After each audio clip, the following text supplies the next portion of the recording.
পঞ্চম শ্রেণীর শিক্ষার্থীবৃন্দ, আশা করি তোমরা সবাই ভালো আছো। আজকে আলোচনা করব তোমাদের তৃতীয় প্রান্তিক মূল্যায়ন বা বার্ষিক মূল্যায়ন পরীক্ষার বাংলাদেশ ও বিশ্ব পরিচয় বইয়ের নমুনা প্রশ্ন। তোমাদের বার্ষিক পরীক্ষা কি রকম হবে প্রশ্ন, আজকের এই নমুনা প্রশ্ন বা ক্লাসটি দেখলেই বুঝতে পাবা তোমাদের পরীক্ষা কি রকম হবে। ১ নম্বরে দেখতে পাচ্ছ যে সঠিক উত্তরটি খাতায় লেখো। 10টি থাকবে, 10টির জন্য থাকবে হচ্ছে 10 মার্ক। প্রতিটি প্রশ্নের জন্য থাকবে হচ্ছে 1 মার্ক করে।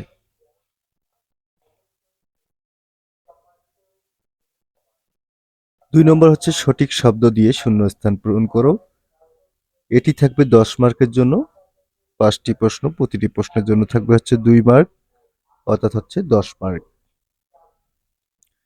3 নম্বর থাকবে হচ্ছে তোমাদের শুদ্ধ অশুদ্ধ নির্ণয় করো। শুদ্ধ হলে শুদ্ধ লিখতে হবে, অশুদ্ধ হলে অশুদ্ধ লিখতে হবে। এটি থাকবে হচ্ছে 10 মার্কের জন্য। 4 নম্বর হচ্ছে বাম পাশের বাক্যাংশের সাথে ডান পাশের বাক্যাংশগুলো মিল করো। এটি থাকবে হচ্ছে 8 মার্ক। 5 নম্বর থাকবে সংক্ষিপ্ত প্রশ্নের উত্তর দাও। এটা থাকবে হচ্ছে 30 মার্কের মধ্যে 10টি প্রশ্নের উত্তর দিতে হবে। প্রতিটি প্রশ্নের জন্য থাকবে হচ্ছে 3 মার্ক করে। সর্বশেষ 6 নম্বরটা থাকবে হচ্ছে বর্ণনামূলক প্রশ্ন বা কাঠামোবদ্ধ প্রশ্ন।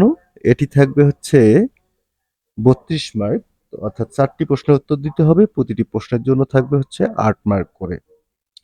এই হচ্ছে তোমাদের তৃতীয় প্রান্তিক মূল্যায়ন বা বার্ষিক মূল্যায়ন পরীক্ষার নমুনা প্রশ্ন। অর্থাৎ তোমাদের বার্ষিক পরীক্ষার প্রশ্ন কি রকম হবে তোমরা অলরেডি জানতে পেরেছো বা বুঝতে পেরেছো তোমাদের পরীক্ষা কি রকম হবে। এখন কথা হচ্ছে তোমাদের প্রতিটি প্রাইমারি বা উপজেলার পরীক্ষা কিন্তু আলাদা আলাদা প্রশ্নপত্রে হবে। তবে এখানে যে প্রশ্নগুলি দেখতে পাচ্ছ এই প্রশ্নগুলি খুবই গুরুত্বপূর্ণ এবং আমি মনে করি তোমরা পরে আরো 2টি প্রশ্ন দেখতে পাচ্ছ। এই প্রশ্নগুলো যদি প্র্যাকটিস করো আমি মনে করি তোমরা এখান থেকে কমন পেয়ে যাবা তোমাদের বার্ষিক পরীক্ষায়। অর্থাৎ তোমাদের বার্ষিক পরীক্ষার জন্য যে ক্লাসটি তোমরা দেখতে পাচ্ছ এই ক্লাসটি খুবই গুরুত্বপূর্ণ এবং এখানে যে প্রশ্নগুলি আছে এই প্রশ্নগুলি যদি তোমরা কমপ্লিট করো তাহলে যে কোনো পরীক্ষায় তোমরা পেয়ে যাবা আর কি, কমন পেয়ে যাবা। যে কোনো স্কুলের পরীক্ষায় তোমরা কমন পেয়ে যাবা। স্ক্রিনে তোমরা দেখতে পাচ্ছ যে আরো একটি প্রশ্ন দেখানো হচ্ছে। এটি একটি স্কুলের পরীক্ষা হয়ে গেছে অলরেডি, সেই পরীক্ষার প্রশ্নটাই এখানে তুলে ধরা হয়েছে। এরপরও আমি বলবো যে তোমরা যদি আরো ভালো করে প্রিপারেশন নিতে চাও তাহলে তোমাদের বার্ষিক পরীক্ষার যে সিলেবাস আছে পঞ্চম শ্রেণীর সেই সিলেবাস অনুযায়ী তোমরা প্রিপারেশন নিয়ে নিবা। এবং সেই সঙ্গে অনেক প্রাইমারির পরীক্ষার মানে উপজেলার পরীক্ষার কিন্তু রুটিন হয়ে গেছে যে 1 তারিখ থেকে পরীক্ষা শুরু হবে। তোমাদের স্কুলেও হয়তো বা 1 তারিখ থেকে 10 তারিখের মধ্যেই পরীক্ষা শুরু হবে। সুতরাং আর দেরি নয়, এখনই তোমাদেরকে কিন্তু পড়তে বসতে হবে।